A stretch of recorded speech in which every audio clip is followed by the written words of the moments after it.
Hola a todos. Antes de empezar, asegúrense de darle me gusta y suscribirse al canal.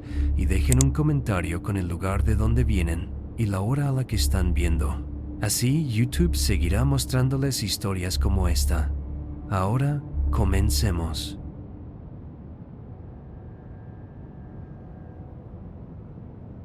Llevo unos 15 años transportando mercancías por Wyoming y nada me había preparado para lo que ocurrió aquella noche de octubre de 2018. Noche de octubre de 2018.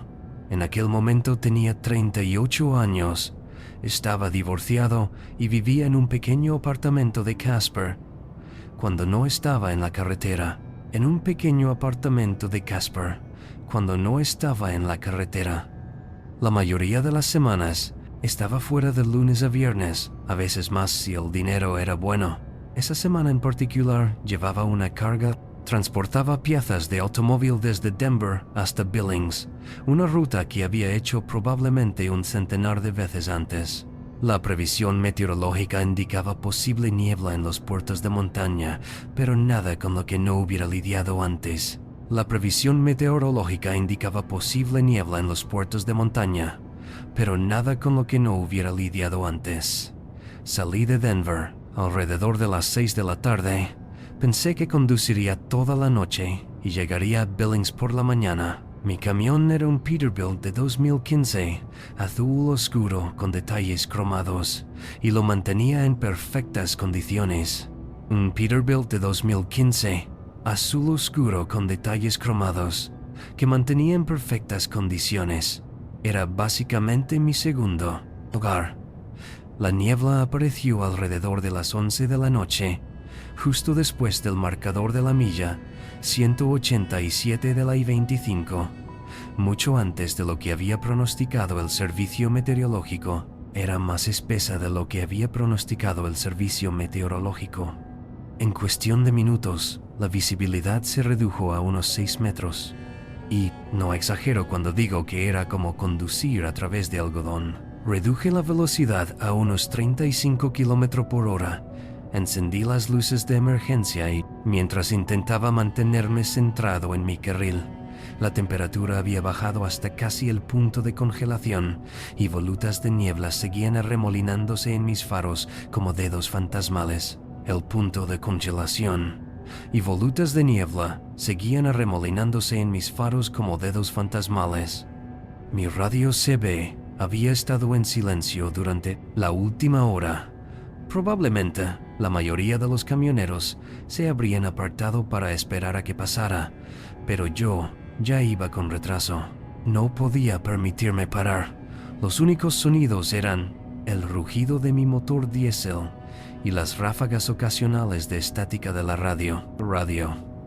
Ese tramo de la I-25 es bastante desolado, incluso en las noches despejadas. Solo había oscuridad interminable salpicada por alguna que otra luz de rancho en la distancia. Oscuridad interminable, salpicada por alguna que otra luz de rancho en la distancia. Pero esa noche parecía que conducía por un vacío. Alrededor de las 11:30, mi radio CB cobró vida con una voz que nunca había oído antes. Dijo una voz que olvidaré. Sonaba alegre y cansado, con un extraño silbido entre palabras, como si el tipo fumara mucho o tuviera algún tipo de problema respiratorio. Breaker. Aquí Steel Horse llamando al tráfico en dirección norte. Cerca de las 187. Tenemos una verdadera sopa aquí esta noche. No, la forma en que pronunciaba ciertas palabras era peculiar. Omitía las G y alargaba las vocales con un acento distintivo. Parecía más sureño que de Wyoming. Agarré el auricular, agradecido de oír otra voz humana en medio de todo eso. Aislamiento. Steel Horse. Aquí Big Blue, dirigiéndome hacia el norte por la 189. Te recibo alto y claro. Claro. Sí. Esta niebla ha salido de la nada. ¿Estás parado o sigues rodando? Hubo una pausa de unos 3 o 4 segundos. antes de que volviera a hablar. Sigo circulando, amigo, con mucho cuidado, ahora estoy en la 192. Oye, quizá te interese saber que hay un camión con el remolque plegado más adelante, en el kilómetro 195, que bloquea la mayor parte del carril derecho. Carril. Ha ocurrido hace unos 20 minutos. Esa información probablemente me ha salvado la vida. O, al menos, me ha evitado un accidente grave. Le di las gracias y le pregunté si había alguien herido. Me dijo que no. Creía que no, pero la niebla era tan espesa que no podía estar seguro. Seguimos hablando mientras conducía y había algo en su voz que me resultó extraño. Era extrañamente reconfortante en aquella opresiva oscuridad. Me dijo que llevaba conduciendo por esa ruta desde 1982. Se sabía de memoria cada curva y cada cambio de pendiente. Dijo que transportaba madera a Sheridan en un viejo Kenworth W900 que había reconstruido él mismo 3 veces a lo largo de los años. Los detalles que dio eran increíblemente específicos. Mencionó los asientos de cuero personalizados que había instalado, los filtros de aire cromados estilo Peterbilt que había adaptado, e incluso la descolorida pegatina de Leonard. Asientos de cuero personalizados, filtros de aire cromados estilo Peterbilt y una descolorida pegatina de Leonard. Skyner descolorida de la ventana trasera. Cada pocos minutos me informaba sobre las condiciones de la carretera más adelante, advirtiéndome de los tramos en los que la niebla era más espesa, de las curvas cerradas o de las zonas en las que podría haber hielo. Cuando llegué al marcador de la milla 195, efectivamente, allí estaba el camión volcado, exactamente donde él había dicho. Un camión rojo de carga se había cruzado en la autopista, con el remolque en un ángulo de 45 grados y con las luces de emergencia parpadeando débilmente a través de la niebla. Lo adelanté con cuidado por el carril izquierdo, pasando por un estrecho margen, y le dije a Steelhorse que había conseguido pasar. Me alegro. Saber, Big Blue, me alegro mucho. Por ahí se pone peligroso, incluso en una noche clara. Quizá quieras reducir la velocidad. La velocidad al acercarte a la 198, hay un bache desagradable que te sacude bien si lo pillas demasiado rápido. Lo aprendí por las malas en el 97. Rompí 2 ballestas y pasé 3 días esperando piezas en Cheyenne. La dura lección en el 97, cuando rompí 2 ballestas y pasé 3 días esperando piezas en Cheyenne. Su conocimiento de la carretera era enciclopédico y me di cuenta de que confiaba plenamente en él. Mencionaba puntos de referencia que no podía verlos en la niebla, pero los vislumbraba segundos después. Una vieja valla publicitaria de una parada de camiones en desuso, una señal amarilla de la autopista con un agujero de bala en el medio. Una señal amarilla de la autopista con un agujero de bala en el centro. Un grupo de 3 árboles muertos a los que los lugareños llamaban dedos de bruja, aunque me aseguró que solo era una leyenda de camioneros. Dedos de bruja, aunque me aseguró que era solo una leyenda de camioneros. Hablamos durante casi 1 hora mientras avanzaba lentamente por la niebla y me contó historias sobre sus años en la carretera. Mencionó a su esposa, Dorothy, que había fallecido de cáncer de pulmón en 2008. Y me habló de cómo había empezado a hacer viajes más largos después de eso, porque la casa vacía le volvía loco.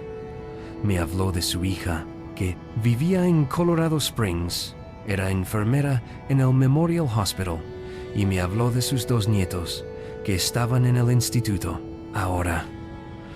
La forma en que hablaba de ellos era tan genuina y tan detallada.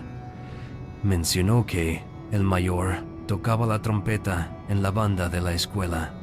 El menor estaba obsesionado con reconstruir motocicletas antiguas en su garaje.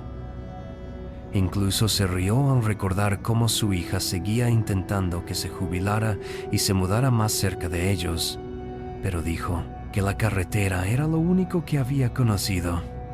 En un momento dado, empezó a toser mucho.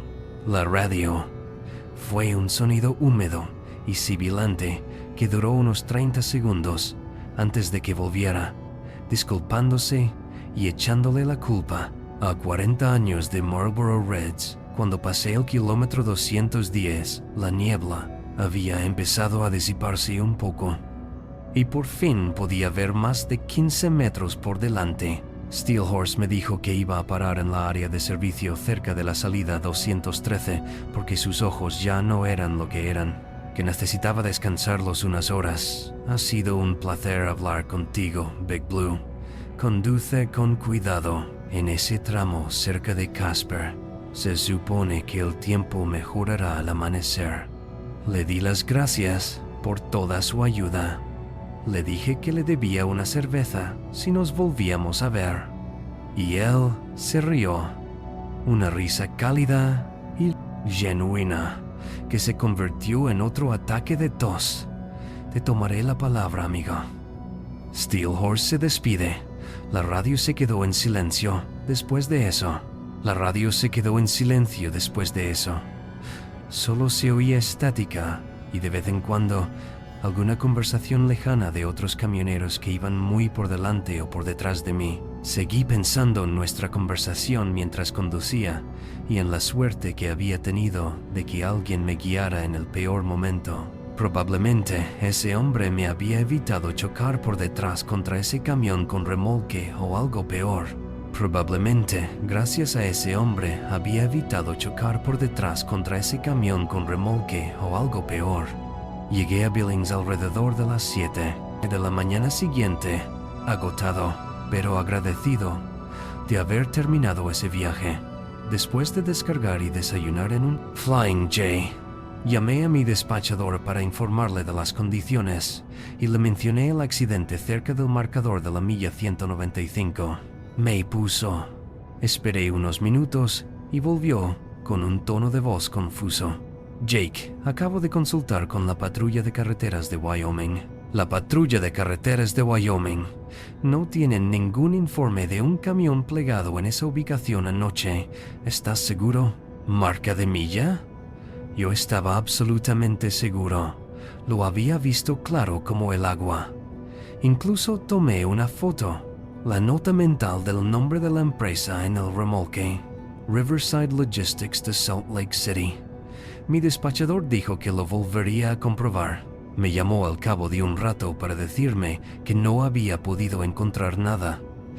Mientras tanto, empecé a preguntar en la parada de camiones si alguien más había oído hablar de Steelhorse. La radio se ve anoche. La mayoría de los chicos negaron con la cabeza, pero un veterano, que debía de tener 70 años como mínimo, palideció cuando mencioné el nombre. El anciano se presentó. Se llamaba Carl y me llevó a un rincón tranquilo del restaurante para que le describiera la voz que había oído. Cuando mencioné el susurro, el acento sureño y los ataques de tos, entonces agarró su taza de café con tanta fuerza que pensé que se rompería. Hijo, necesito que me digas exactamente dónde estabas cuando hablaste con él. ¿Qué? ¿Kilómetro? Se lo conté todo. La conversación empezó cerca del kilómetro 187, el camión de cuchillo. En el 195, él se despidió en el 213. Carl me miró fijamente durante un buen rato. Luego sacó su teléfono y me mostró un artículo de noticias de 2014. El titular decía: camionero veterano, asesinado en un área de descanso. El nombre de la víctima era Harold Brewster, pero el artículo mencionaba que se hacía llamar Caballo de Acero. Horse en la radio CB lo habían golpeado hasta la muerte durante un robo en el área de descanso situada cerca del marcador de la milla 195, donde yo había visto aquel camión con cuchilla. El artículo incluía una foto de un hombre corpulento. Un hombre de unos 60 años, con barba canosa, posaba junto a un Kenworth Valve 900 de color bordeos. Carl dijo que llevaba conociendo a Harold 20 años. El informe forense indicaba que el hombre había muerto por un traumatismo craneal grave, pero también presentaba signos de estrangulamiento. Le habían aplastado la garganta, lo que explicaba el jadeo que había oído. Lo que realmente me revolvió las tripas fue cuando Carl me contó.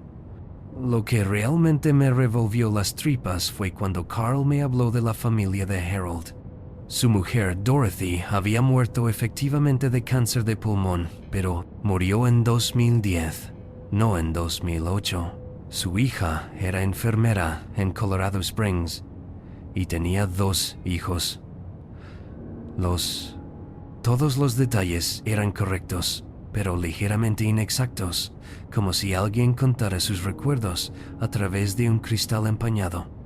Carl dijo que Harold había sido fumador empedernido, concretamente de Marlboro Reds, y conocía ese tramo de la I-25 mejor que nadie. La cuestión es que lo que realmente te confundirá, dijo Carl, bajando la voz hasta convertirla en un susurro, es que cada 2 años alguien viene aquí con la misma historia. Siempre hay niebla espesa y siempre ocurre en ese mismo tramo de carretera, siempre ayudándoles a evitar algún accidente que nadie más puede verificar. La patrulla de carreteras cree que son camioneros gastando bromas, copiando la historia, Pero los que conocíamos a Harold sabemos que no es así, dijo, sacudiendo la cabeza. Luego me contó algo que me hizo sentir mal. Habían encontrado la radio CB de Harold destrozada en el lugar del accidente, pero cuando recuperaron su camión del depósito una semana más tarde, y alguien había estado transmitiendo en su frecuencia usando su radio. Nombre, dando información actualizada sobre el tráfico, que resultó ser precisa. Pasé las 3 horas al teléfono con la patrulla de carreteras de Wyoming tratando de entender lo sucedido. El oficial con el que hablé, el sargento Holloway, fue profesional, pero se mostró claramente escéptico. Confirmó que Harold Brewster había sido asesinado en esa zona de descanso en 2014. Y sí, habían habido informes de alguien usando su indicativo de CB en condiciones de niebla. Cuando insistí sobre el camión con cuchilla, me pidió que lo describiera con detalle. El camión rojo con el remolque de Riverside Logistics. La posición exacta del camión en la autopista. Me puso en espera durante casi 20 minutos y cuando volvió, su tono había cambiado por completo. Señor Morrison, acabamos de obtener imágenes de vigilancia. Son las imágenes de una cámara de tráfico del kilómetro 194. No hay ningún camión allí. No ha habido ninguno en toda la noche. Pero se detuvo y pude oír el ruido de papelas. En 2014, la noche en que mataron a Harold Brewster, había un camión con grúa en ese mismo lugar. Un camión rojo de Freightliner de la empresa Riverside Logistics. El conductor salió ileso, pero tardaron 6 horas en despejar la zona, el lugar. Harold se había detenido para ayudar a desviar el tráfico cuando fue atacado. El sargento me preguntó si había estado bebido, si había tomado alguna medicación o si estaba cansado. Si había bebido, tomado alguna medicación o si estaba cansado, entendí su escepticismo. Pero yo sabía lo que había visto y oído. Lo que más me atormenta es cuando el sargento Holloway comprobó los registros de radio. El FBI se había involucrado en la investigación original del asesinato porque había cruzado las fronteras estatales y habían vigilado las frecuencias de CB en esa zona durante meses para intentar atrapar a los asesinos. Dijo que su equipo había detectado transmisiones anómalas en el canal 19 la noche anterior que coincidían exactamente con las horas que yo había indicado. Estuve hablando con Steelhorse. No se pudo triangular la fuente de la transmisión. Parecía provenir de múltiples puntos a lo largo de la autopista simultáneamente. lo cual era técnicamente imposible, pero el audio estaba ahí, de múltiples puntos, a lo largo de la autopista simultáneamente, lo cual era técnicamente imposible. Sin embargo, el audio estaba allí, grabado en sus sistemas automatizados. Incluso me reprodujeron un fragmento por teléfono. Volver a oír esa voz jadeante me hizo sentir físicamente mal. La voz jadeante volvió a hacerme sentir físicamente mal. El sargento dijo que habían tenido 5 incidentes similares desde 2014, siempre durante una densa niebla, y siempre involucraban a camioneros que nunca habían oído la historia original. En todos los casos, las transmisiones fantasma habían ayudado a los conductores a evitar peligros reales como hielo negro, escombros o vehículos averiados que aparecían en ese tramo poco después de que se emitieran las advertencias. Lo habían investigado exhaustivamente, pensando que alguien estaba gastando una broma muy elaborada, pero nunca pudieron encontrar la fuente. Investigaron exhaustivamente, pensando que alguien estaba gastando una broma muy elaborada, pero nunca pudieron encontrar la fuente. Un especialista en tecnología del FBI dijo que las transmisiones mostraban características de equipos analógicos antiguos, concretamente de un Cobra 29 LTD, un clásico de principios de la década de 1980. Era el modelo exacto que Harold había estado utilizando. Había sido destruido en la escena del crimen. Nunca volví a conducir por ese tramo de la I-25 de noche. Cambié de rutas y asumí el ley. El golpe financiero no me importaba, pero investigué por mi cuenta lo que pensara la central. Pasé semanas, foros antiguos, informes policiales y archivos de periódicos. Descubrí que nunca se detuvo a los asesinos de Harold, aunque había 2 sospechosos. Eran vagabundos que habían estado robando a camioneros a lo largo de ese corredor. Ambos murieron en un accidente de tráfico cerca del kilómetro 195 en 2016. Su vehículo se salió de la carretera durante una niebla similar a la que yo había atravesado. No hubo otros vehículos implicados. No hay explicación sobre por qué perdieron el control. El informe del accidente señala que varios camioneros habían llamado para advertir sobre la conducción errática de ese vehículo minutos antes de que se estrellara. Todos los que llamaron utilizaron nombres diferentes y no se pudo localizar a ninguno. También se menciona que la hija de Harold había intentado durante años que se colocara una placa conmemorativa en el kilómetro 195, pero el Estado se lo impidió. La hija de Harold llevaba años intentando colocar una placa conmemorativa en el kilómetro 195, pero el Estado siguió denegando la solicitud debido a las preocupaciones sobre la seguridad de los conductores que se detenían en ese peligroso tramo. Finalmente se rindió. En 2017, las misteriosas emisiones se hicieron más frecuentes. Comparto esta historia porque necesito que la gente entienda que no estoy loco y que algo inexplicable sucedió esa noche. Quizá fue alguien con un sofisticado equipo que estaba jugando a algo.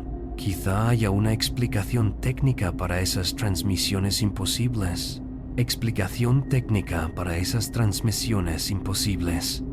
Pero sé lo que experimenté. Y sé que esa voz me salvó de chocar contra ese camión, aunque este existiera en otro momento. Carl, el veterano de la parada de camiones, me llamó unos meses más tarde para decirme que otro conductor había pasado con una historia casi idéntica. En esta ocasión, Steelhorse había advertido de un derrame químico que aún no había sucedido. Ocurrió 2 horas más tarde, exactamente donde él había dicho.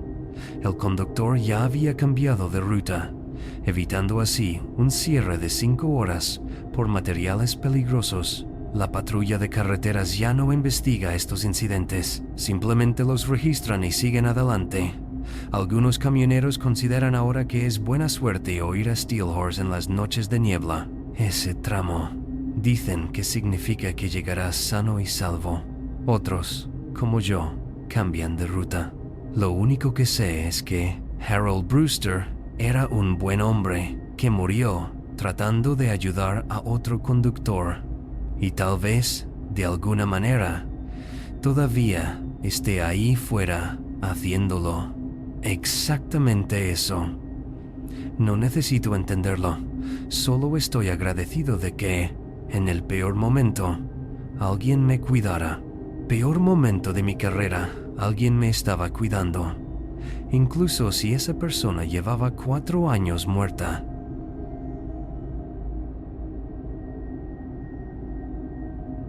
La niebla de aquella noche era diferente a cualquier otra que hubiera visto en mis 15 años conduciendo camiones por Illinois. Espesa como la leche, se extendía. Por la Interestatal 55 avanzaba en oleadas que hacían desaparecer y reaparecer el asfalto como una especie de truco de magia. Alrededor de las 2:30 am, en algún lugar entre Bloomington y Springfield, conducía mi Peterbilt a través de esa sopa, transportando 40,000 libras de piezas de automóvil que tenían que llegar a San Luis antes del amanecer. La radio CB se había quedado en silencio 1 hora antes. Ni siquiera se oía la charla habitual de otros conductores nocturnos. Solo había estática y el ocasional crujido al pasar por debajo de las líneas eléctricas.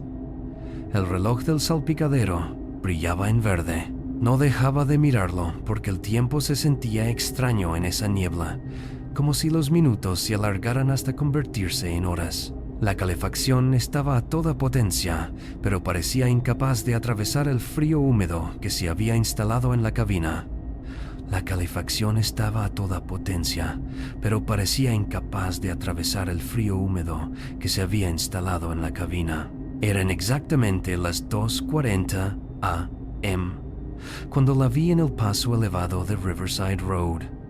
La visión me impactó como un puñetazo en el estómago, porque nadie, y quiero decir nadie, se queda a esa hora, a menos que esté planeando algo terrible. Llevaba lo que parecía un camisón blanco, o tal vez una bata de hospital. La tela fina se agitaba alrededor de sus piernas. Aunque el aire exterior estaba completamente en calma, la tela se agitaba a su alrededor. Sus manos agarraban la barrera de hormigón. Se veían los nudillos, incluso desde mi distancia, y se inclinaba hacia adelante en un ángulo horrible, mirando directamente hacia la autopista. Pero eso fue lo que me secó la garganta. No estaba mirando la carretera en general. Estaba mirando específicamente a mi camión, girando lentamente la cabeza para seguirme a medida que me acercaba. El cabello le caía en mechones oscuros y húmedos que no se movían con el resto de su cuerpo, como si estuvieran lastrados con algo. Su cara estaba inclinada en un ángulo tan extremo que solo podía ver la curva pálida de su frente y los huecos oscuros donde deberían estar sus ojos. Pasé por debajo del paso elevado a unos 105 km por hora y juro que sentí que la temperatura bajaba 20 grados Celsius en el momento en que pasé por debajo de ella. Bajó 20 grados Celsius en el momento en que pasé por debajo de ella. Me pitaban los oídos como si hubiera cambiado de altitud y un olor inundó la cabina. Agua de estanque y algo químico, como cloro mezclado con óxido. Cogí mi CB y intenté llamar a otros conductores. Pregunté si alguien más la había visto en el paso elevado de Riverside. Pero todo lo que obtuve fue un extraño ruido, un chirrido agudo que me hizo apartar el auricular de la oreja. A través de los espejos, vi cómo el paso elevado se alejaba detrás de mí. A través del retrovisor, vi cómo el paso elevado se alejaba detrás de mí, pero aún podía distinguir su figura blanca allí arriba, por completo. Mientras observaba cómo mi camión desaparecía en la niebla, me dije, que probablemente se trataba de alguien con un problema de salud mental, tal vez escapado de un hospital, y que debía llamar al 911, pero mi teléfono no tenía señal, lo cual era imposible, porque 20 minutos antes había estado escuchando un podcast. A unos 5 kilómetros por la carretera, la niebla se hizo más espesa, si es que eso era posible. Las luces largas no servían de nada, solo se reflejaban en esa pared blanca. Así que bajé a las luces normales. Con las luces normales, reduje la velocidad a unos 80 km por hora. El motor funcionaba con dificultad y fallaba ocasionalmente, lo cual no tenía sentido, porque lo acababa de llevar al taller de Chicago 2 días antes. Entonces, las luces del salpicadero empezaron a parpadear. No, todas, excepto las del lado derecho, que parpadeaban de forma sincronizada, dificultándome la lectura de los indicadores. Buscaba mi teléfono para llamar a la central cuando vi algo en la carretera, justo en el centro de mi campo de visión. Carril. Al principio pensé que era un ciervo, o quizá escombros que se habían caído de otro camión. Pero, a medida que me acercaba, todo mi cuerpo se puso rígido. Era ella, la misma mujer del paso elevado. Estaba perfectamente quieta en medio de la autopista, mirándome con los brazos colgando a los lados. Llevaba puesto el mismo vestido blanco. Ahora el vestido blanco estaba completamente inmóvil, a pesar del viento que podía oír aullando fuera de mi cabina. Pisé los frenos con fuerza, probablemente demasiado. Fueron frenadas muy fuertes para un camión completamente cargado. El remolque comenzó a derrapar y pude oír cómo la carga se desplazaba. El metal chirriaba contra el metal mientras 40,000 libras de piezas de automóvil luchaban contra la repentina desaceleración. Se activó el sistema antibloqueo. Sentí una sacudida violenta que se disparó a través del pedal y se extendió por toda la pierna. Una sacudida violenta que se dispara a través del pedal y se extiende por toda la pierna. Y yo luchaba con el volante para evitar que el camión se doblara mientras mis faros barrían su figura. Ella no se movió, no se inmutó, solo se quedó allí, con la cabeza ligeramente inclinada hacia un lado, como si estuviera escuchando algo que solo ella podía oír. Tenía los pies descalzos. Pude verla ahora, de pie sobre el asfalto, que debía de estar helado. Había manchas oscuras que corrían por su bata. Desde la zona del pecho, manchas oscuras se extendían por su bata. Pero esto es lo que realmente me impactó. En esa fracción de segundo, antes de atropellarla, cuando estaba a unos 3 metros, y pude ver su rostro claramente por primera vez, su boca se movía rápidamente, como si estuviera hablando o gritando. Sin embargo, no salía ningún sonido, solo ese movimiento frenético de su mandíbula y sus labios. Después, nada. Mi camión pasó justo por donde estaba ella. No hubo impacto, ni golpe, ni nada bajo mis ruedas. Frené completamente a unos 50 metros por la carretera. Me detuve en el arcén con las luces de emergencia encendidas y me quedé allí sentado tratando de recuperar. Sentía como si alguien se hubiera sentado sobre mi pecho y notaba un sabor a cobre en la boca por haberme mordido la lengua durante la frenada de pánico. Cogí el foco y miré por los retrovisores. Barrí con el haz de luz la carretera que tenía detrás, pero no había nada allí, excepto niebla arremolinada y asfalto vacío. Todo el encuentro no pudo durar más de 5 segundos, pero cada detalle quedó grabado en mi cerebro. La forma en que su clavícula sobresalía a través de la fina tela, el tinte azul de sus labios y la forma en que sus dedos se habían curvado, garras a los lados. Me quedé allí sentado durante unos 10 minutos, esperando a que mi corazón volviera a latir con normalidad y diciéndome a mí mismo que había conducido demasiado tiempo, que la hipnosis de la autopista y la niebla me habían jugado una mala pasada. Finalmente me recompuse, lo suficiente como para seguir conduciendo, aunque lo hice con los nudillos blancos el resto del camino hasta San Luis, parando en cada área de descanso, para echarme agua en la cara y dar vueltas alrededor del camión, comprobando si había algún daño que pudiera explicar lo que había experimentado. La niebla se disipó justo antes del amanecer, justo cuando cruzaba a Missouri, y ver ese cielo despejado de la mañana me hizo sentir como si saliera a respirar después de estar bajo el agua.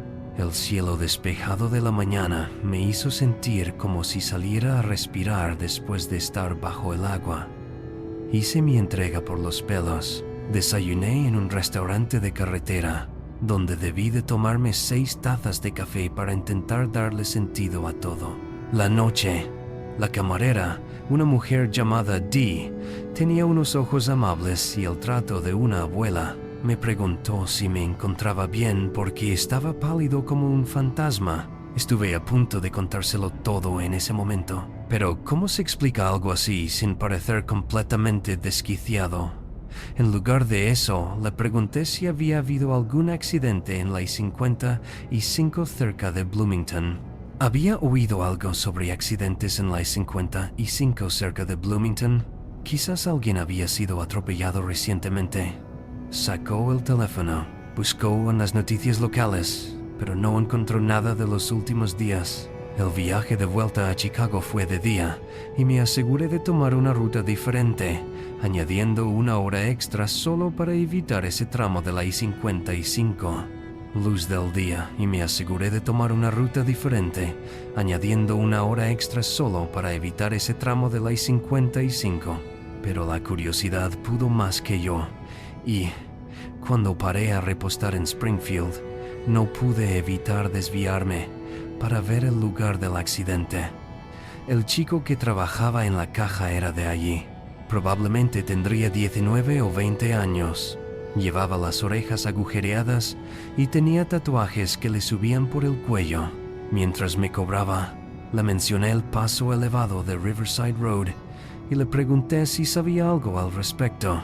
Le mencioné el paso elevado de Riverside Road y le pregunté si sabía algo al respecto. Sue cambió por completo.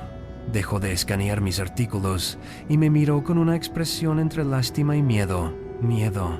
Dijo que los locales no hablan mucho de ese paso elevado, pero que los camioneros lo ven todo el tiempo, especialmente durante las noches con niebla en primavera y otoño. Una mujer había saltado desde allí en 1994, dijo, después de que su hija muriera en un accidente de coche en ese mismo tramo de autopista. La mujer llevaba puesta la bata del hospital cuando se arrojó, tras haber salido de la sala psiquiátrica del Centro Médico Regional unas horas antes. Encontraron su cuerpo a la mañana siguiente, pero los camioneros llevaban años viéndola. La habían visto durante años antes de que alguien hiciera la conexión.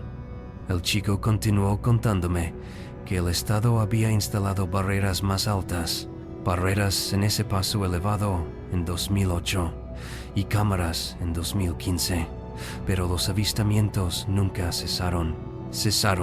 Buscó algo en su teléfono y me mostró un foro de camioneros en el que los conductores intercambiaban historias sobre ese mismo lugar. Tramo de carretera.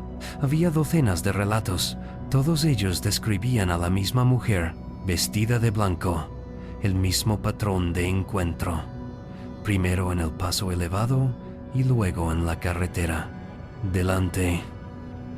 Algunos conductores afirmaban que habían dado un volantazo y chocado al intentar esquivarla, aunque los informes de los accidentes nunca mencionaban haber visto a nadie. Una publicación de un conductor llamado Keith de Nebraska realmente me quedó grabada. La había visto 3 veces en 15 años, siempre en el mismo lugar, siempre con la misma secuencia. Escribió que la tercera vez simplemente siguió adelante sin frenar y ella desapareció como el humo. Pero esto es lo que me hizo volver a sentir escalofríos. La publicación de Keith estaba fechada 2 semanas antes de su fatal accidente. Accidente en ese mismo tramo de carretera, cuando su camión se salió de la vía en un día despejado y sin explicación alguna. No podía dejar de pensar en ello durante mi descanso obligatorio en el hotel esa noche. Seguí repasando cada detalle, tratando de encontrar alguna explicación lógica que no implicara aceptar lo que parecía imposible. Detalles, tratando de encontrar alguna explicación lógica que no implicara aceptar lo que parecía imposible. Quizá había algo en esa zona en concreto. Campos electromagnéticos de las líneas eléctricas, alguna fuga de gas que causara alucinaciones. O quizá fue la tormenta perfecta de niebla, agotamiento y sugestión. Incluso investigué si ciertos tramos de carretera podían crear ilusiones ópticas. Encontré información sobre espejismos e inversiones de temperatura, pero nada que encajara lo que había experimentado. Hacia medianoche, incapaz de dormir, llamé a mi amigo Frank, que llevaba 25 años conduciendo por esa ruta. Cuando empecé a contarle lo que había pasado, en mitad de la frase, me interrumpió. Sabía exactamente de lo que estaba hablando, porque él mismo la había visto en 2009.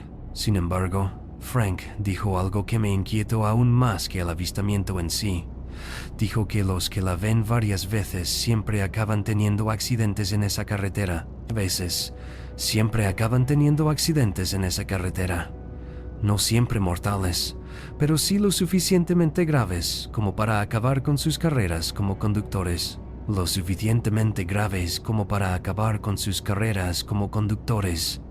Era como si ella marcara a los conductores. De alguna manera, dijo, aunque no podía explicar qué quería decir con eso. Durante los siguientes 3 meses, logré evitar esa carretera, ruta por completo, y hacía viajes más largos para mantenerme alejado del centro de Illinois.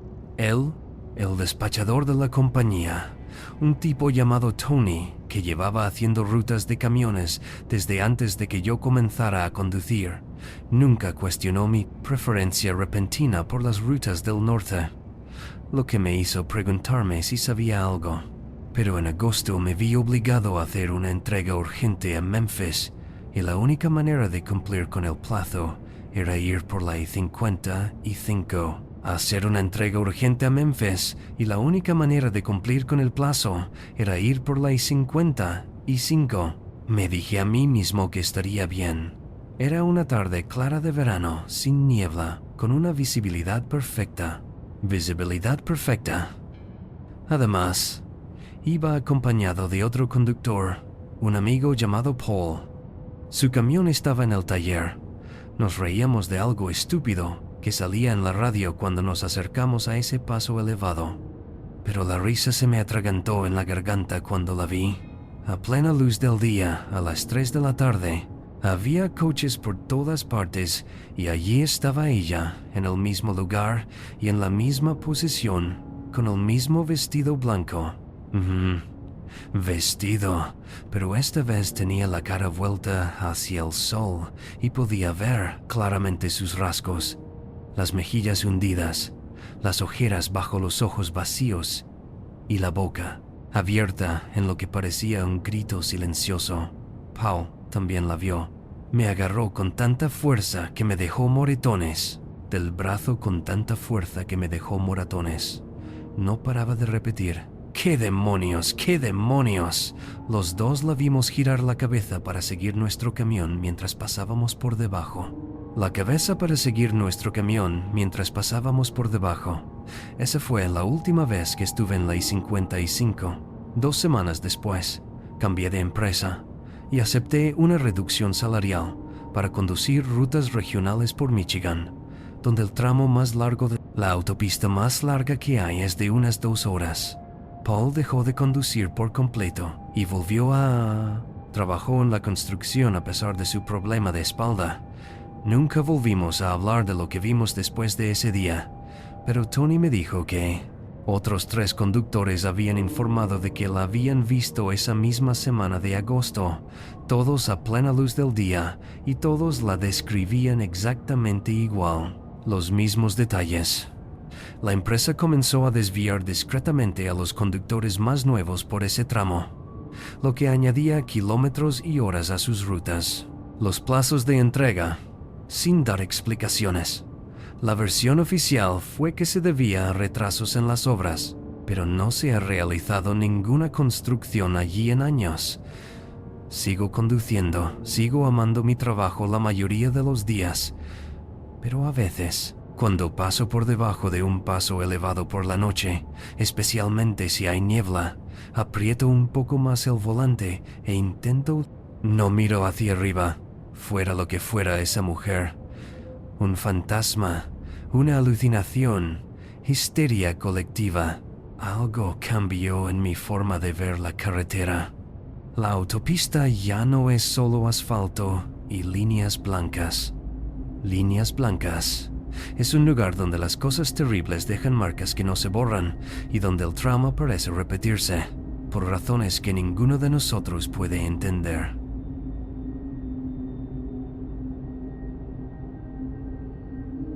El termómetro del salpicadero marcaba 116 grados Fahrenheit aquella tarde de septiembre. El desierto de Nevada se extendía ante mí como un océano marrón sin fin. 8 años. Conducir camiones de 18 ruedas por este páramo me había enseñado a respetar el calor. Pero ese día en particular se sentía diferente, más cruel, de alguna manera. Mi Peterbilt iba cargado de materiales de construcción. Con destino a Las Vegas, circulaba a buen ritmo por la autopista 95, a unas 30 millas, al sur de Tonopah. El aire acondicionado luchaba por mantener la temperatura, pero solo lograba soplar aire tibio. Apenas lograba atravesar la opresiva temperatura dentro de la cabina. La recepción de la radio se había perdido hacía unos 20 minutos.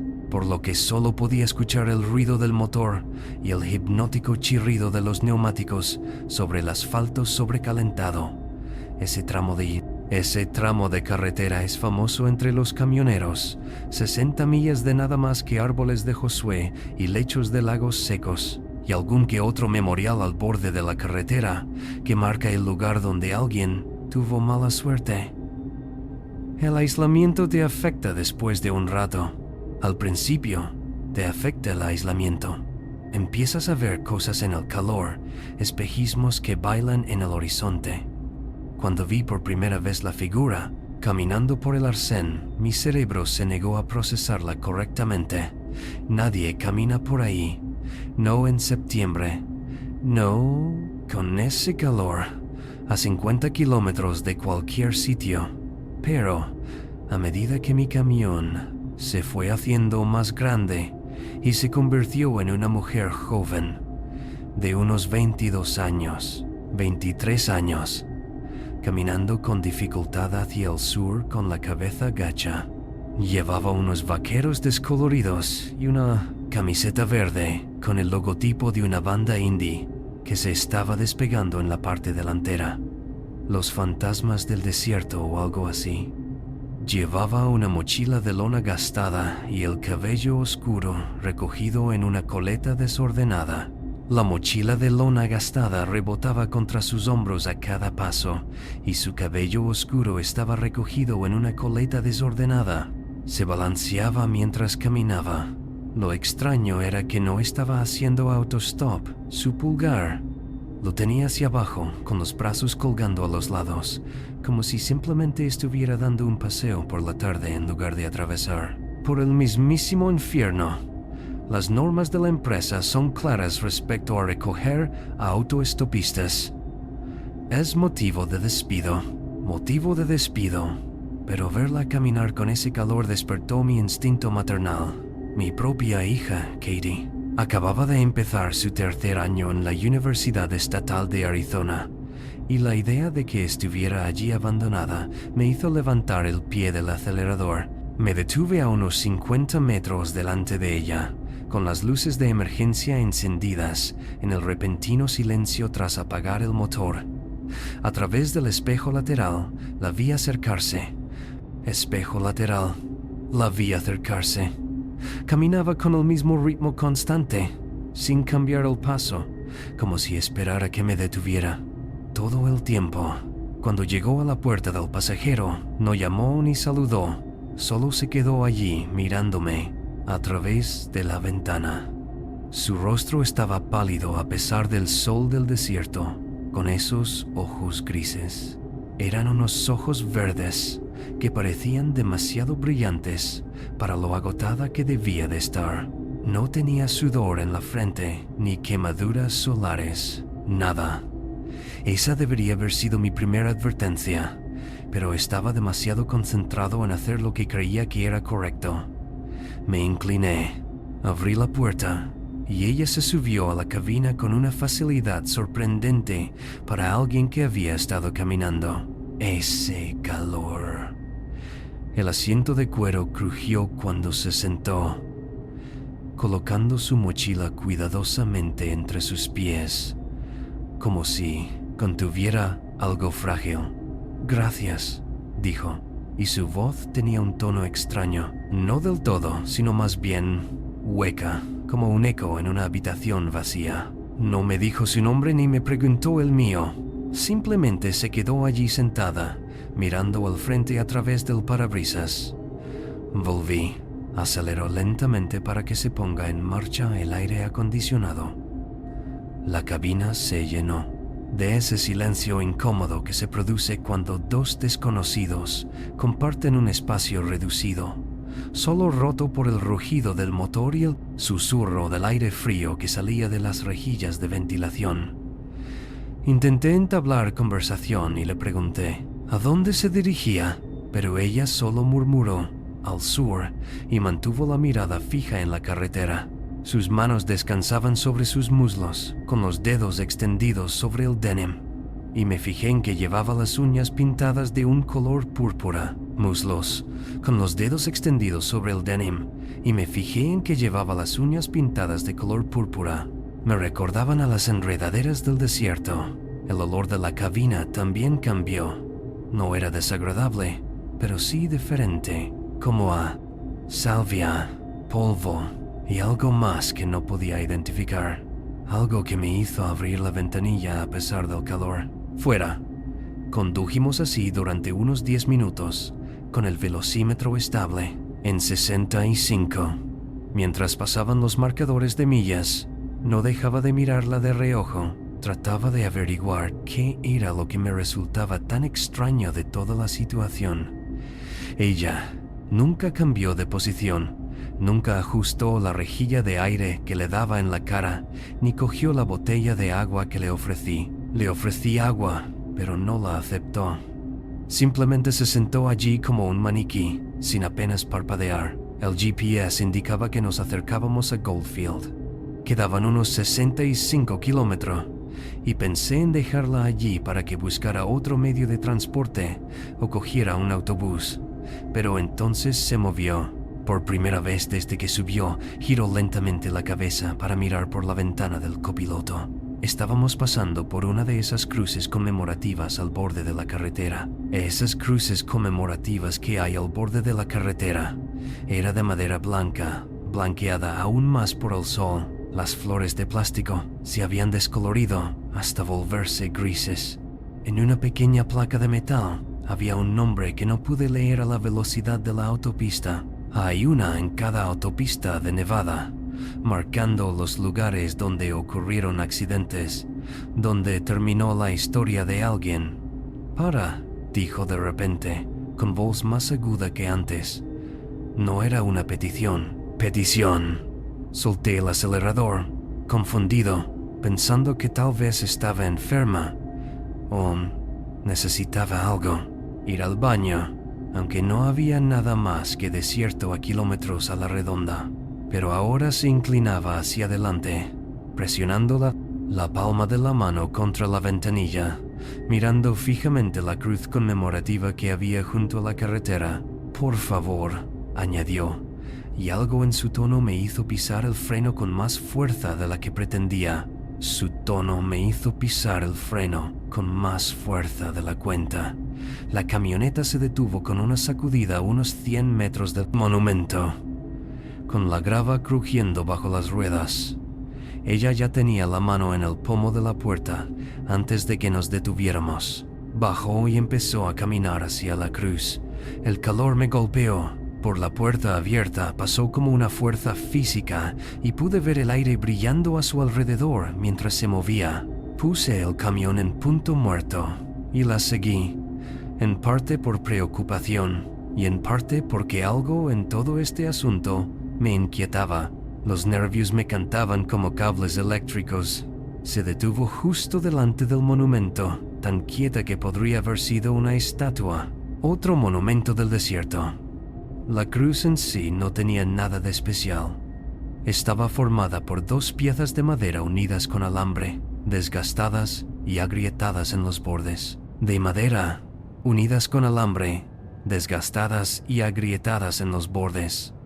Las flores de plástico de su base llevaban allí tanto tiempo que habían adquirido el color de los huesos viejos. El tiempo durante el cual habían adquirido el color de los huesos viejos. Pero fue la placa la que me secó la boca. Ashley Reeves, 1999-2023. Siempre joven. La fecha me golpeó como un jarro de agua fría. 15 de septiembre de 2023. Justo un año antes, ese mismo día. La chica, Ashley, supongo, se arrodilló y tocó la placa con un dedo, trazando las letras del nombre como si estuviera leyendo Braille. La placa con un dedo, trazando las letras del nombre como si estuviera leyendo Braille. De repente, se levantó un viento que levantó remolinos de polvo que cruzaban la autopista y su coleta se agitó alrededor de su cara. Levantó remolinos de polvo que cruzaban la autopista y su coleta se agitó alrededor de su cara. Entonces me miró. Esos ojos gris verdosos casi eran transparentes bajo el sol de la tarde. «Iba a casa», dijo con una voz tan baja que casi no la oigo, tan baja que casi no la oigo. Volví a Las Vegas después de visitar a mi novio en Reno. El otro conductor estaba enviando un mensaje de texto. Cruzó la línea central a 70 km por hora. Me quedé allí, tratando de procesar lo que me estaba diciendo. La parte racional de mi cerebro buscaba explicaciones. Quizá era una hermana o una amiga, alguien que conocía a Ashley y que estaba de luto a su manera. Cada persona afronta el duelo a su manera. Pero entonces se levantó y se volvió hacia mí. Me miró de frente y me di cuenta de cosas que debería haber visto antes. Su camiseta verde tenía un desgarro en la zona del estómago, con los bordes oscurecidos por algo que parecía óxido en la luz que se desvanecía. El lado izquierdo de su cara, que había estado alejado de mí en la camioneta, tenía un patrón de finos arañazos que iban desde la sien hasta la barbilla. Lado de la cara, que había estado alejado de mí en la camioneta, tenía un patrón de finos arañazos que iban desde la sien a la mandíbula, que no eran recientes. Parecían curados, plateados como viejas cicatrices. No estaban allí cuando se subió. ¿O sí? El calor hacía que todo se tambaleara y se difuminara. Ya no podía confiar en lo que veía. «Ahí es donde morí», dijo, señalando el lugar donde estaba el monumento conmemorativo, justo ahí donde la grava se une con el asfalto. Mi coche dio 3 vueltas de campana. Dijeron que había fallecido antes de que llegaran los paramédicos. Las palabras quedaron suspendidas en el aire del desierto entre nosotros, imposibles de pronunciar, innegables, al mismo tiempo. Di un paso atrás instintivamente y sentí el calor del asfalto se filtraba a través de las suelas de mis botas. Recordé todas las historias de terror que había oído de otros camioneros, las áreas de descanso y los restaurantes. volvieron a mi mente. Historias que siempre había descartado como leyendas urbanas de la carretera, pastillas. Pero ahí estaba yo, de pie junto a la autopista 95 con una chica que decía estar muerta, y las pruebas se acumulaban de una forma que no podía explicar. «¿Necesitas ayuda?», me oí decir, aunque las palabras me salieron temblorosas. «Hay un hospital en Goldfield. Podríamos llamar a alguien». Pero ella ya estaba negando con la cabeza. Su culeta se balanceaba como un péndulo. Solo necesitaba volver a verla. De nuevo, cada año, en este día, intento volver aquí. A veces la gente se detiene, a veces no. No lo hacen. Tú eres el tercero que me sigue hasta la cruz.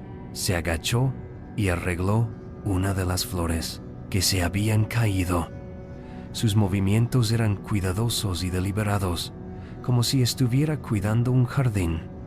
Quería correr hacia mi camioneta, cerrar las puertas con llave y alejarme lo suficientemente rápido como para convencerme de que aquello nunca había sucedido. Pero algo me mantuvo allí, observándola mientras se despedía de su propio memorial. Algo me mantuvo allí, observándola mientras se despedía de su propio memorial. Se levantó lentamente, sacudiéndose el polvo invisible de los vaqueros, y me miró con algo que podría haber sido gratitud. «Debería irme», dijo. «Has sido amable, más amable que la mayoría». Comenzó a caminar de vuelta hacia la camioneta y yo la seguí unos pasos por detrás. Mi mente se apresuraba a buscar explicaciones racionales. Golpe de calor, broma elaborada, crisis nerviosa, la suya o la mía. Pero, cuando llegamos al Peterbilt, se detuvo en el lado del pasajero y me miró una vez más. «Conduce con cuidado», dijo. «Y quizá, no recojas a más autoestopistas hoy». Parpadeé. Solo una vez. Un parpadeo normal, una fracción de segundo, y el espacio donde ella había estado quedó vacío. Estaba vacío. No había huellas en la grava ni sombras moviéndose por el lugar. Desierto. La puerta del pasajero estaba cerrada, aunque no la había oído cerrar. Volví a subir a la cabina con las piernas que parecían de gelatina, y me costó abrocharme el cinturón de seguridad, como si hubiera olvidado cómo funcionaban las hebillas. El asiento donde ella había estado sentada no mostraba. No había ninguna hendidura en el cuero, ni calor del cuerpo que había estado allí solo unos minutos antes. Pero ese olor persistía. Salvia, polvo y algo más fuerte ahora. Cogí mi teléfono y busqué en Google Ashley Reeves, accidente de coche en Nevada 2023. Con las manos temblorosas, busqué en Google Ashley Reeves, accidente de coche en Nevada 2023, en la consola central. La señal era débil, pero la búsqueda se cargó finalmente. Tercer resultado, un artículo de noticias del Tonopah Times Bonanza. Artículo de noticias del Tonopah Times Bonanza. Una joven muere en una colisión frontal. Autopista 95, 15 de septiembre de 2023. El otro conductor sobrevivió con heridas leves. Lesiones. Había una foto. Los mismos ojos gris verdosos. El mismo pelo oscuro. Aunque llevaba el pelo peinado de otra manera. Ashley Marie Reeves, de 23 años, natural de Las Vegas. Vegas. El artículo mencionaba que había ido a visitar a su novio, Brandon, a Reno. Conducía de vuelta a casa cuando ocurrió el accidente. Todos los detalles coincidían con lo que me había contado, incluso el hecho de que el otro conductor estaba enviando mensajes de texto. Se me revolvió el estómago al leer la última línea. Reeves fue declarada muerta en el lugar del accidente, después de que su vehículo diera varias vueltas de campana.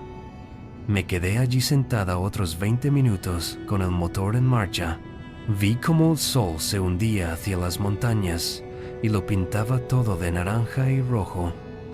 Otros vehículos pasaban. De vez en cuando pasaban algunos coches, otro camión, una autocaravana con bicicletas atadas a la parte trasera, pero ninguno redujo la velocidad cerca del memorial. Finalmente, puse la camioneta en marcha y continué hacia el sur, conduciendo más despacio de lo habitual, mirando constantemente por los retrovisores. El resto del viaje a Las Vegas me pareció un sueño. Entregué la carga.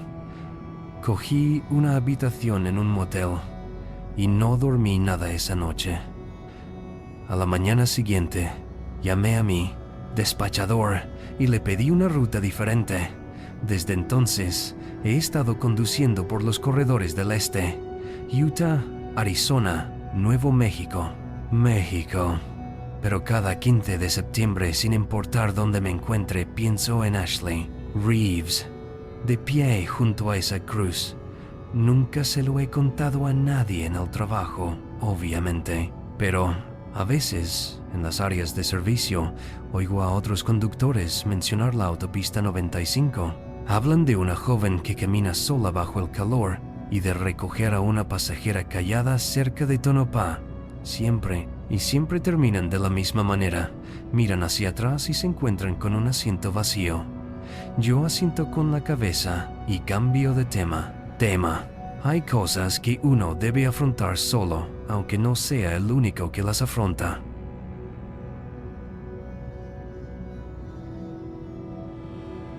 Llevar 23 años al volante de un camión de 18 ruedas te enseña cosas sobre la carretera que la mayoría de la gente nunca aprende. Febrero de 2022 fue solo otro mes más transportando cargas a través de las fronteras estatales. Otro mes de paradas en áreas de servicio y estaciones de pesaje. Otro mes manteniendo a Estados Unidos en movimiento. Con 51 años y una rodilla lesionada, con una vieja lesión en un muelle de carga y una foto de mis hijos pegada en el salpicadero, solo intentaba recorrer mis kilómetros, llegar a casa sano y salvo. Esa noche, transportaba muebles desde Louisville hasta Nashville por la autopista 31A, por Kentucky. La ruta atraviesa algunos tramos solitarios, especialmente el que va de Bardstown a Haynesville, donde la civilización se diluye y los bosques se agolpan junto al asfalto. Entre Bardstown y Haynesville, donde la civilización se diluye y los bosques se agolpan junto al asfalto. Alrededor de las 2 de la madrugada, con nada más que oscuridad más allá de los faros y estática crepitando en la radio CB, iba bien. Las 2 a.m., con nada más que oscuridad más allá de los faros y estática crepitando en la radio CB, iba bien. Tiempo. Mi termo todavía estaba caliente. La calefacción zumbaba y calculé que llegaría a Nashville justo a tiempo para la entrega de la mañana. Mis luces largas lo detectaron a unos 400 metros. Al principio solo era una silueta, caminando por el arcén en la misma dirección que yo. Silueta que caminaba por el arcén en la misma dirección que yo. A medida que me acercaba, los detalles se hicieron más evidentes. Era un chico joven que no podía tener más de 22 o 23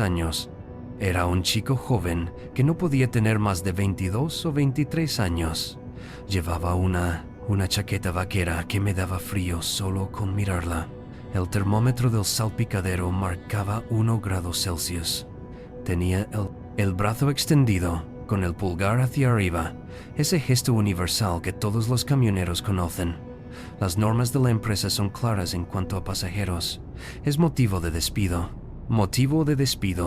Responsabilidad civil, problemas de seguridad, etc.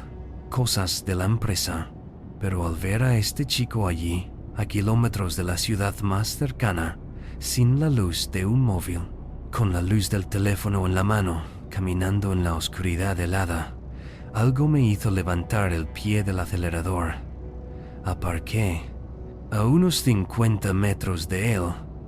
Lo observaba por el espejo lateral mientras empezaba a correr hacia la cabina. con su aliento formando nubes blancas. En el aire nocturno, subió y abrió la puerta, y pude verlo bien por primera vez. Tenía buena visión de él gracias a la luz interior. Tenía el pelo castaño claro, bien afeitado y un poco largo sobre las orejas, y unos ojos grises pálidos, ojos grises que bajo la luz del techo parecían casi plateados.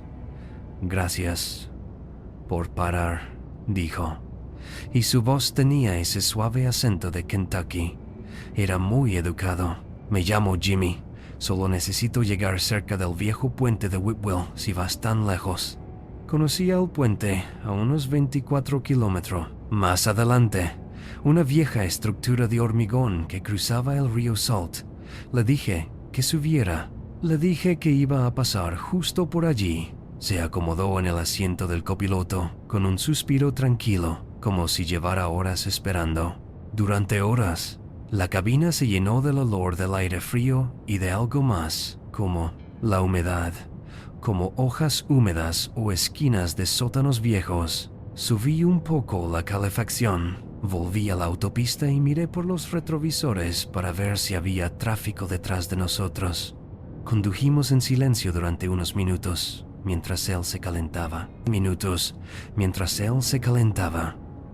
Le ofrecí un poco de café de mi termo, pero negó con la cabeza y se limitó a mirar. «¿Qué haces aquí a estas horas?», le pregunté finalmente. Le pregunté qué hacía allí a esas horas. No había ningún coche, nada de nada. Se volvió para mirarme, y a la luz verde del salpicadero, su cara parecía casi translúcida, cansada más allá de sus años. «El coche se ha averiado», dijo simplemente. «He estado intentando llegar a casa. Mis padres viven justo después del puente, en Carpenter Road. Llevo horas caminando. Supuse que a estas horas ya no pararía nadie. Tenía sentido, supongo, aunque algo me molestaba. No había visto ningún coche averiado en el arcén. No había luces de emergencia por ningún lado, pero las autopistas son largas y tal vez ya había caminado varios kilómetros. Le pregunté si quería usar mi teléfono para llamar a alguien y decirle que estaba bien. Solo sonrió, con una pequeña sonrisa triste, y dijo, «No me esperan». Una pequeña sonrisa triste y dijo, «No me esperan. Quiero darles una sorpresa». Los kilómetros pasaban bajo mis ruedas y Jimmy permanecía en silencio, simplemente observando la oscuridad que fluía por la ventana. De vez en cuando le echaba un vistazo. Nunca se movía mucho, solo se sentaba allí con las manos cruzadas en el regazo, los dedos entrelazados, como si estuviera rezando o sumido en sus pensamientos, entrelazados, como si estuviera rezando o sumido en sus pensamientos. La calefacción estaba a toda potencia, pero él nunca se desabrochó la chaqueta de denim. Llevaba una chaqueta vaquera. Nunca se quejó de tener calor. Intenté entablar conversación. Le pregunté por su coche, qué tipo era, dónde se había averiado exactamente. Sus respuestas eran lentas y vagas. «Un Ford viejo», dijo unos kilómetros atrás. Cuando le pregunté qué le pasaba, se limitaba a encogerse de hombros y decir, «Problemas con el motor». Se limitaba a encogerse de hombros y responder, «Problemas con el motor». Siempre ha tenido problemas con el motor, por la forma en que hablaba de ello. Parecía que estuviera confundido sobre cuándo habían sucedido las cosas, ya que hablaba en tiempo presente y en pasado. Pensé que tal vez solo estaba agotado, desorientado por haber caminado tanto tiempo en el frío. A unos 16 kilómetros del puente, las cosas se pusieron raras. No raras en el sentido sobrenatural, sino simplemente raras. Busqué mi café. Cuando volví a mirar a la carretera, Jimmy estaba girado de lado en su asiento mirándome fijamente. No No me miraba de forma agresiva ni amenazante, solo me observaba con esos ojos pálidos que apenas parpadeaban. ¿Alguna vez has perdido a alguien?, preguntó de repente. La pregunta surgió de la nada y me puso incómodo. Le contesté: claro, todo el mundo pierde a alguien en algún momento. No, dijo, sacudiendo la cabeza lentamente. Quiero decir, perderlos de verdad. Como un segundo están ahí y al siguiente ya no están. Sin despedidas, sin últimas palabras, simplemente desaparecen. Su voz tenía un tono hueco, como un eco en una habitación vacía. Murmuré algo sobre lo difícil que debía de ser eso, tratando de mantener un tono ligero y profesional. Pero él siguió mirándome fijamente y siguió hablando. El puente, dijo. Ahí es donde pasó, donde todo cambió. ¿Sabes lo del puente? Le dije que sí, que lo había cruzado muchas veces. No tenía nada de especial. Volvió a mirar hacia adelante y juraría que la temperatura en la cabina bajó 10 grados Celsius. A 8 kilómetros del puente, Whip or Will y yo iba contando cada uno de ellos. Jimmy se había quedado en silencio de nuevo, pero ahora era un silencio diferente. Era un silencio pesado, expectante. El reloj del salpicadero marcaba las 2:47 a.m. Lo recuerdo específicamente porque no dejaba de mirarlo, preguntándome por qué el tiempo parecía pasar tan lentamente. La carretera estaba vacía, excepto por nosotros. Solo mis faros la atravesaban. La oscuridad y los marcadores reflectantes que pasaban a toda velocidad. Entonces Jimmy empezó a hablar de nuevo, pero no. Estaba murmurando, hablando con alguien que no estaba allí. Lo sé, decía. Ya casi. Llegamos, casi en casa. Le pregunté con quién estaba hablando y me miró, como si se hubiera dado cuenta de mi presencia por primera vez. Se había olvidado de que yo estaba allí. A nadie dijo, solo pensaba en voz alta, pero siguió haciéndolo. Susurraba respuestas a preguntas que solo él podía oír. Tenía los nudillos blancos sobre el volante. Todo en mi interior me gritaba que algo iba mal en toda aquella situación. ¿Pero qué iba a hacer? ¿Echarlo en una carretera oscura en medio de la nada? ¿Qué iba a hacer? ¿Echarlo en una carretera oscura en medio de la nada? Finalmente, el puente apareció a la vista. Solo había una forma oscura contra el cielo ligeramente más claro. Hormigón y acero viejos. Nada destacaba excepto por lo aislado que estaba. No había casas cerca, no había luces, solo había bosques a ambos lados. Jimmy se enderezó, inclinándose hacia adelante como un perro que sabe que ya casi ha llegado a casa. Aquí mismo dijo, ahora con voz urgente. Detente justo antes del puente. Esto es perfecto. Metí el camión en el arcén, con la grava crujiendo bajo los neumáticos.